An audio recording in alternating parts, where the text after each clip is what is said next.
तो आकाश और Rupesh ground zero से हमारे साथ बने हुए हैं, उनका एक बार फिर से रुख करेंगे। एक एक अपडेट वो आपको दे रहे हैं, लेकिन इस बीच एक बड़ी जानकारी बिहार चुनाव से जुड़ी है। बड़ी खबर, एनडीए के खेमे में नाराजगी की खबर है। नाराज उपेंद्र कुशवाहा को मनाने में बीजेपी जुटी हुई है। अमित शाह से मिलने दिल्ली पहुंचे हैं उपेंद्र कुशवाहा। देर रात डिप्यूटी सीएम सम्राट चौधरी और नित्यानंद राय से भी उनकी मुलाकात हुई थी। कुशवाहा ने कहा था कि एनडीए में कुछ भी ठीक नहीं है।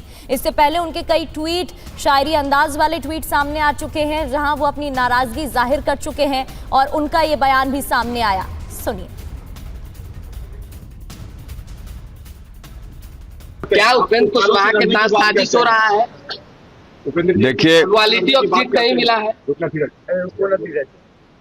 This time nothing is well in NDA. Thank you. कुछ भी ठीक नहीं है।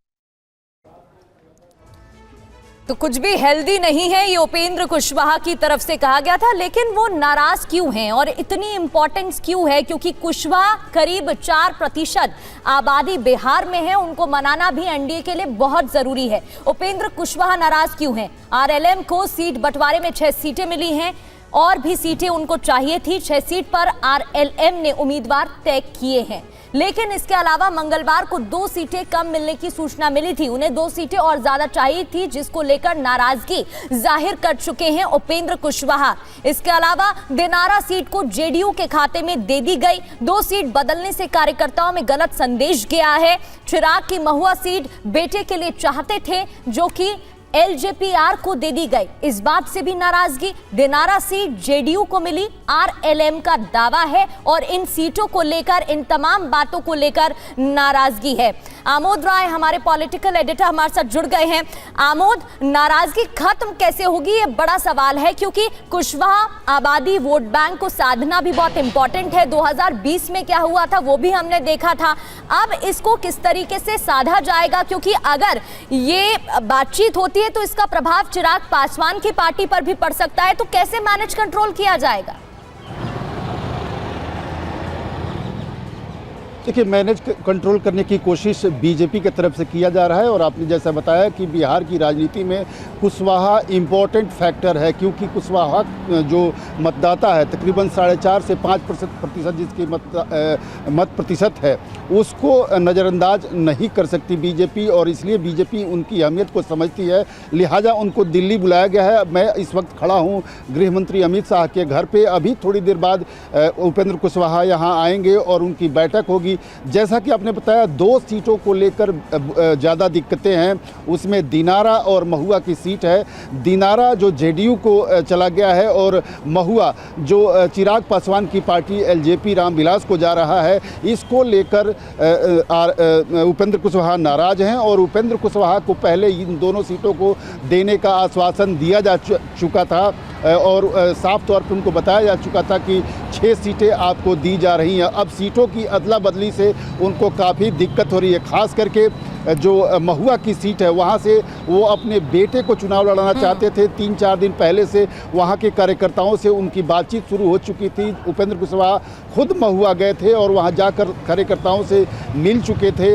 अब एक तरह से सिंबल देकर वहाँ नॉमिनेशन की जब तारीख आई, वैसे समय में ये सीट चिराग पासवान को जाना निश्चित तौर पर उपेंद्र कुशवाहा को नागवार गुजरा है। तो एनडीए में जो पहले बहुत ही इंटैक्ट रिलेशन था, कहीं ना कहीं उसमें दरार दिखती हुई नज़र आ रही है। कल रात में 2 घंटे से ज़्यादा बैठक हुई और उसके बाद जब कोई नतीजा नहीं निकला, तब आज गृह मंत्री से मिलने के लिए उनको बुलाया गया है। और गृह मंत्री अभी थोड़ी देर पहले गृह मंत्रालय गए थे और अभी घर लौटे हैं। उम्मीद की जा रही है कि उपेंद्र कुशवाहा अगले 10 मिनट में यहाँ पहुँचेंगे और उनको कंपनसेशन के तौर पर बेहतर सीट दी जा सकती है, ऑफर की जा सकती है बीजेपी की तरफ से। बिल्कुल। और आपको अगर महुआ का सीट नहीं हो पाएगा, क्या इसका असर होगा, वो देखने वाली बात होगी। बहुत बहुत शुक्रिया आपका जानकारी के लिए। इस बीच एक और बड़ी खबर, जहां बिहार में चिराग पासवान ने अपनी पार्टी के उम्मीदवारों को सिंबल बांटना शुरू कर दिया है। पार्टी के बिहार प्रदेश अध्यक्ष राजू तिवारी को टिकट मिला है। गोविंदगंज से चुनाव लड़ेंगे राजू तिवारी। बखरी की बात करें तो यहां से संजय पासवान को टिकट है। गरखा से सीमांत मृणाल चुनाव लड़ेंगे, मैदान में उन्हें उतारा जाएगा। तो एनडीए में पेच फंसता हुआ नजर आ रहा है और एनडीए में नीतीश वर्सेस चिराग अब देखने को मिल रहा है और ये परेशानी का सबब एनडीए के लिए बनता जा रहा है। एलजेपीआर को 4 सीटें मिली। इन 4 सीटों पर मिली तो यहां पर 29 सीटें हैं, लेकिन इन 4 सीटों पर जेडीयू ने अपने उम्मीदवार उतार दिए हैं। वो सीटें हैं गायघाट, राजगीर, सोनबरसा और एकमा। पहले 3 सीटें थी, अब एकमा भी इसमें इंक्लूडेड है। यहां जेडीयू से उम्मीदवार उतारे गए हैं। गायघाट सीट से कोमल सिंह जेडीयू उम्मीदवार बनी है। एलजेपीआर की बात करें तो एलजेपीआर सांसद वीणा देवी की बेटी हैं कोमल सिंह।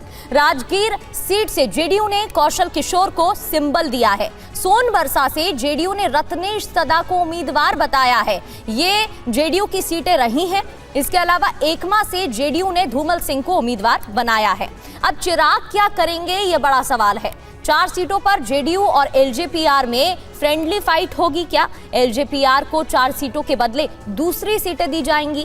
क्या चिराग पासवान को बीजेपी मना लेगी? क्योंकि अब डैमेज कंट्रोल करना काफी चैलेंजिंग हो गया है। तो चिराग को 4 सीटें मिली, पर जेडीयू के उम्मीदवार यहां से जेडीयू ने उतार दिए हैं। चुनाव के नतीजे 2020 में क्या थे, क्या कह रही है जेडीयू और क्या कहना है एलजेपीआर का? गायघाट की बात करें तो एलजेपी की कोमल सिंह की हार यहां से हुई थी। राजगीर सीट की बात करें तो जेडीयू के कौशल किशोर जीते थे यहां से, और सोनबरसा जेडीयू के रत्नेश सदा जीते थे। उनकी सीट ये है और इस वजह से एक बार फिर से जेडीयू ने यहां से उम्मीदवार अपने उतारे। एकमा आरजेडी की जीत हुई थी तो एलजेपी का तीसरा स्थान भी ये माना जाता है, इसलिए चिराग पासवान अड़े हुए हैं कि उन्हें भी ये सीट चाहिए। अब यहां पर पेच फंसता दिख रहा है, कैसे सुलझाया जाएगा ये बड़ा सवाल। इस बीच एक और बड़ी खबर, बिहार चुनाव में नीतीश के साथ जीतन राम मांझी ने भी चिराग की मुश्किलें बढ़ा दी हैं। एक तरफ नीतीश कुमार की नाराजगी तो दूसरी ओर मांझी का भी बयान सामने आया और चिराग की मुश्किलें इसी के साथ बढ़ गई। चिराग की पार्टी को मिली 2 सीटों पर मांझी अपने उम्मीदवार उतारेंगे। सीट को लेकर नीतीश कुमार का गुस्सा जायज है, ये उन्होंने कहा, सुनिए। उनका गुस्सा एकदम जायज है, मैं उनके गुस्सा से सहमत हूँ। जब डिसीजन हो गया है तब फिर जदयू के सीट पर कोई दूसरा क्यों सिंबल दे रहा है, और हम उनसे सहमत होते हुए हम भी जो बोध गया से पार्टिकुलर नेता का जो सीट मिला है वहाँ, और मखदूमपुर से जो सीट मिला है वहाँ भी हम अपना लोगों को सिंबल दे रहे हैं। यानी कि चिराग के उम्मीदवार के खिलाफ हम नाम नहीं जानते हैं, लेकिन हम नीतीश कुमार जी के स्टेप से सहमत होते हुए हम भी 2 जगह अपना सिंबल दे रहे हैं। आपके उम्मीदवारों की लिस्ट तय हो गई है? हाँ, तय हो गई।